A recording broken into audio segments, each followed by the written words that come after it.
설탕, 소금, 누가 고혈압의 범인일까요? 그 범인이 누구인지 우리가 알 수 있다면 우리는 고혈압을 극복할 수 있습니다. 그렇다면 누가 고혈압의 범인인지 하나하나씩 팩트체크 해보겠습니다. 저는 최근 한 달 전까지만 해도 고혈압약을 복용했었는데요. 평소 혈압이 160을 넘었기 때문입니다. 굉장히 높은 수치죠. 그런데 문제는 고혈압약을 아무리 먹어도 혈압이 지속적으로 조금씩 높아졌습니다. 그래서 130까지 낮아졌던 혈압이 다시 150을 넘어섰고 혈압약을 한 단계 더 올릴 수밖에 없었습니다. 정말 심각했죠. 그래서 전 고혈압을 극복하기 위해서는 약이 아닌 혈압을 높이는 음식을 줄이는 것이 그 근본적인 해결책이라는 것을 깨달았습니다. 즉, 혈관이 좁아지는 원인을 해결해야지 증상 완화는 장기적으로 아무런 도움이 되지 않는다는 것을 깨달았습니다. 전 이 음식을 줄이고 나서 혈압약을 완전히 끊을 수 있었습니다. 그것도 2달 만에 혈압이 정상으로 돌아왔습니다. 그래서 저는 고혈압의 범인이 누구인지 100% 확신합니다. 자, 그렇다면 고혈압의 범인이 과연 설탕인지 아니면 소금인지 확인해 보도록 하겠습니다.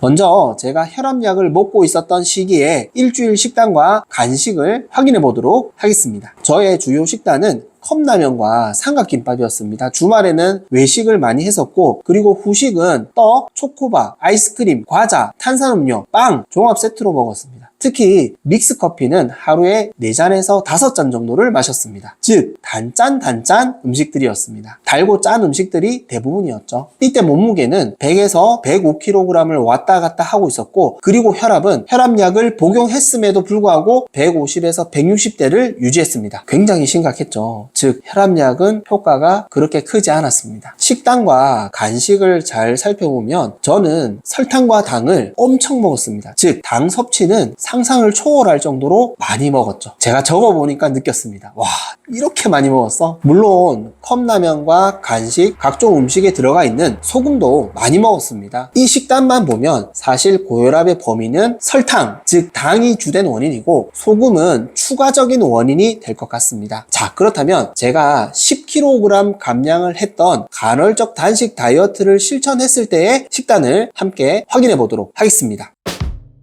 10kg을 감량했던 시기는 간헐적 단식을 실천했는데요. 오전 8시부터 오후 4시까지 3끼의 식사를 하고 그 이후에는 무조건 단식을 실천했었습니다. 대신 주말에는 실시하지 않았는데요. 평일에는 간식을 전혀 먹지 않았고 주말에는 떡이나 과일 정도만 먹었습니다. 간헐적 단식은 보통 원푸드 다이어트로 실시했는데요. 컵라면, 삼각김밥, 편의점 도시락 같은 패스트푸드 음식도 활용했었습니다. 신기한 점은 이렇게 먹어도 살이 빠졌다는 거죠. 생각해보니 칼로리도 무지 작았고 간식을 먹지 않으니 그래서 빠진 거죠. 즉, 식단은 거의 바꾸지 않은 채로 칼로리만 대폭 줄였고 간헐적 단식을 통해 간식을 끊으니 몸무게가 줄었다는 것이죠. 그리고 식단을 잘 살펴보면 역시 당 섭취는 아직도 많았습니다. 대신 간식을 통한 설탕 섭취는 이제 거의 없어졌다는 거죠. 그런데 놀라운 사실은 몸무게와 설탕 섭취가 조금씩 줄어드니 혈압도 조금씩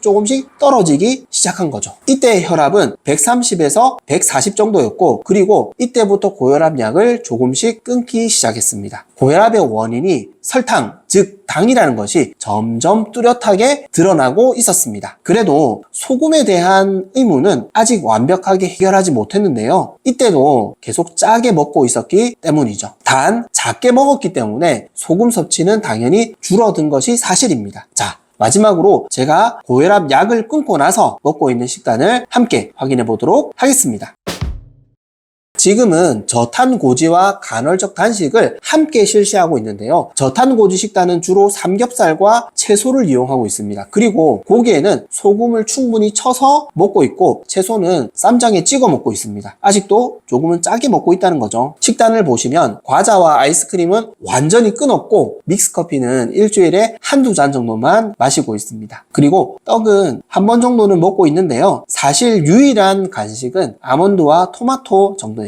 그 외에는 거의 저탄고지 식단이죠. 즉 고기와 채소만 먹고 탄수화물은 거의 안 먹습니다. 그리고 주말 식사는 제한 없이 먹고 있는데요. 물론 치팅데이처럼 마음껏 먹는 것은 아닙니다. 즉 식사는 하되 간식은 과일 정도만 먹고 있습니다. 자, 그래서 이 식단을 통해 지금 유지하고 있는 현재 혈압은 115에서 130 사이를 유지하고 있습니다. 130까지 나오는 이유는 주말에 탄수화물이 들어간 식사를 하고 커피와 떡을 먹고 있기 때문이죠. 즉 저탄고지 식단과 간헐적 단식을 유지할 때에는 혈압이 정상입니다. 설탕과 탄수화물을 거의 먹지 않았기 때문이죠. 자, 이제 범인을 가려보겠습니다. 제가 고혈압 약을 먹고 있음에도 불구하고 혈압이 지속적으로 높았던 이유는 뭘까요? 바로 설탕과 당을 엄청나게 많이 섭취하는 고탄수화물 식사였기 때문입니다. 소금은 설탕을 더 많이 먹게 만들었던 공범이었습니다. 하지만 소금이 단독적으로 행동했던 범인은 아니었던 거죠. 즉 함께 어울리니 나쁜 친구가 되어버린 것입니다. 자기 혼자서는 범행을 저지르지 않았습니다. 우리가 먹는 과자, 빵, 초코바, 아이스크림, 밥, 라면, 음료수 다 고탄수화물 음식입니다. 우리가 줄여야 될 것은 소금이 아니라 설탕, 즉 탄수화물입니다. 설탕과 탄수화물이 고혈압의 범인입니다. 소금은 우리가 먹는 음식들을 맛있게 만들어주는 부스터입니다. 더 달게 만들어준 것이죠. 그래서 공범으로 지명이 되었던 거죠. 소금 자체적으로는 큰 문제를 일으키지 않습니다. 적당한 소금은 우리 몸에 꼭 필요하고 이롭습니다. 우리는 지금까지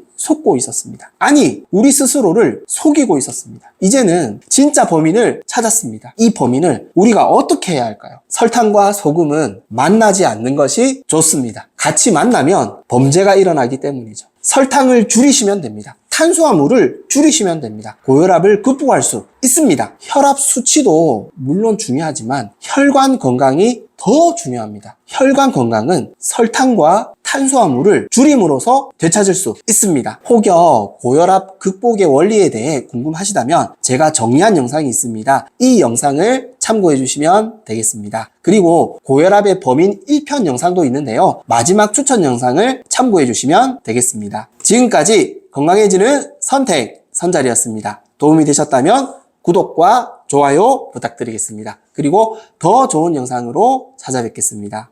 항상 행복하시고 건강하시길 기도하겠습니다. 감사합니다. 건강해지는 선택 선잘.